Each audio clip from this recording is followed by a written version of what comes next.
Et yo tout le monde, c'est Gameof. Aujourd'hui, toute nouvelle vidéo aujourd'hui sur comment bien configurer OBS Studio pour des PC pas forcément extrêmement puissants. Donc le mien est intermédiaire entre les deux. Il est pas trop puissant, mais c'est pas non plus de la merde, quoi. Voilà, vous voyez un peu ce que je veux dire. Donc si cette vidéo vous plaît, n'hésitez pas à aimer ma chaîne. Vous plaît, n'hésitez pas à vous abonner à ma chaîne. Bientôt les 70 abonnés. Donc on a dépassé les 60 abonnés il n'y a pas si longtemps que ça. Je vous remercie de ça.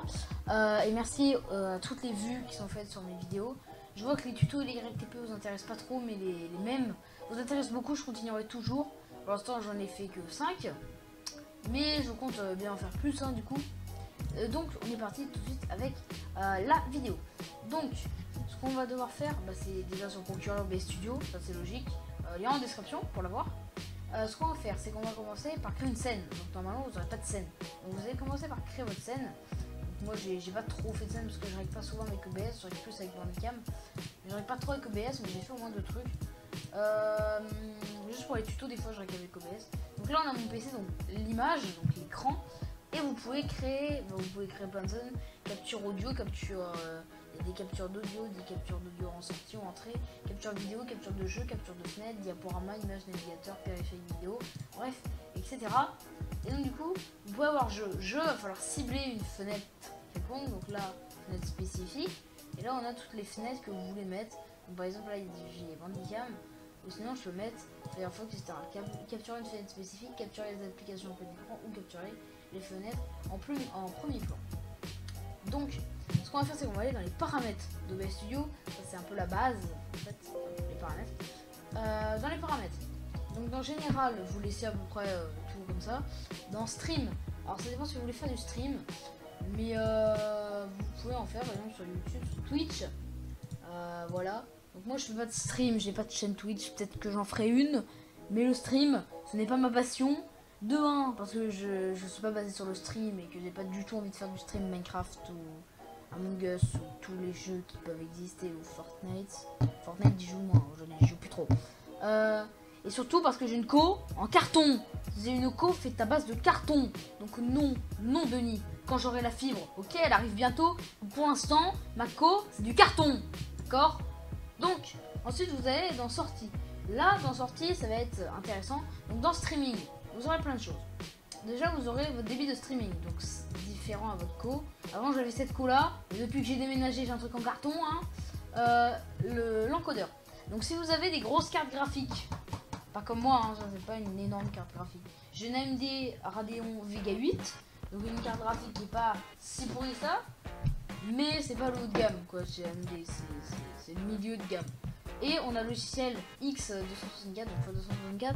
Ça va utiliser votre processeur. Si vous avez des AMD Ryzen 5 dernière génération ou des Intel Core i5 dernière génération ou carrément des i7 ou des Ryzen 7, je vous conseille de mettre ça puisque c'est des processeurs assez bons dans l'ensemble.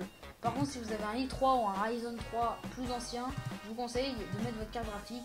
Et si vous avez tout pourri, mettez un des deux. Voilà, je vous conseille.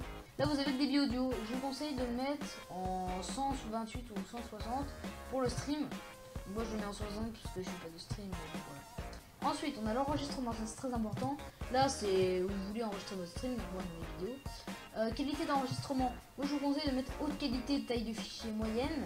Et si vous avez vraiment un bon PC, mettez qualité indistinguable. Grande taille de fichier.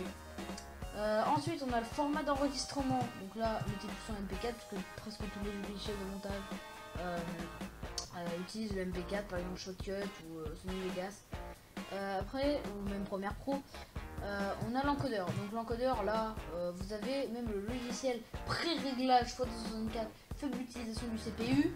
Si vous mettez ça, ça va ramer, tout simplement, tout va ramer, votre enregistrement va ramer, votre jeu va ramer, tout va ramer. Donc je ne vous conseille pas de mettre ça. Ensuite, moi je me logiciel 264 puisque techniquement, je vous l'ai dit encore une fois, je veux une très bonne carte graphique, mais j'ai un plutôt bon processeur. Du coup voilà.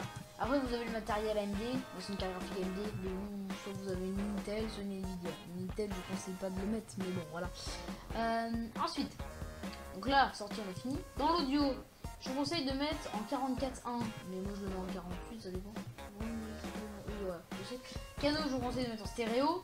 Ensuite, là on a toutes les configurations. Donc mon audio du bureau, bah, mes haut-parleurs. Mon micro, bah, le micro que j'utilise, mon micro principal, hein, le plus gros micro que j'ai. Alors un micro qui a presque 20 ans, qui marche toujours aussi bien. Ensuite on a vidéo, vous mettez ce que vous voulez dedans. Vous pouvez mettre jusqu'en 1080p, vous pouvez même modifier. Donc moi je mets en 720p 30, c'est la qualité de toutes mes vidéos. C'est simple à upload, c'est simple à monter. Voilà, et en plus c'est pas la qualité la plus pourrie du monde. Donc voilà. Ensuite on a les raccourcis clavier si vous voulez en mettre. On n'est pas mis mais c'est pas grave. Et dans les avancées, on a plein de trucs, etc. Donc voilà, normalement on devrait plutôt bien régler OBS. Et là si vous voulez dans sortie vous pouvez mettre avancé. Et après absolument tout régler. Mais en simple ça suffira. Voilà. Je vous montre un petit peu tout ça. Voilà. Et la boucle comme ça. Vous mettez ce que vous voulez. Après ici vous pouvez mettre débit d'image sous forme de fraction. Voilà, ça c'est voilà. Dénominateur et dénominateur, donc là c'est 30 fps. Si par exemple je mets 70 ici, ça va être 60 fps. Et si je mets 2 dans le dénominateur et 30 ici, ça va être 60 fps aussi. Enfin, je crois que c'est ça. Bien sûr, très bon. Et là, les valeurs entières pour le débit d'image, vous choisissez ce que vous voulez. C'est-à-dire si j'ai envie de mettre 500, ah non, on peut pas mettre. Si on met 120 par exemple, si je peux mettre 120, je peux mettre 120. Par exemple 200 fps ça marche. 150. Non, ça va jusqu'à 120 fps. 120. Ça va jusqu'à 120 fps. Donc moi personnellement je mets en valeur courante. Voilà, 30 fps, 60, 50, ce que vous voulez. Et donc voilà, je pense qu'on en a plutôt fini. Hop, je vais appliquer et je vais fermer. Donc là, OBS Studio vous doit démarrer parce que j'ai modifié quelques trucs. Voilà, vous redémarrez OBS Studio si vous avez modifié beaucoup de choses. Donc, sur ce les gars, c'est la fin de cette vidéo. Si vous aura plu, n'hésitez pas à lâcher votre pouce bleu, à vous abonner. On se retrouve pour une prochaine vidéo. C'était Gabioff et je vous dis tchuss tout le monde.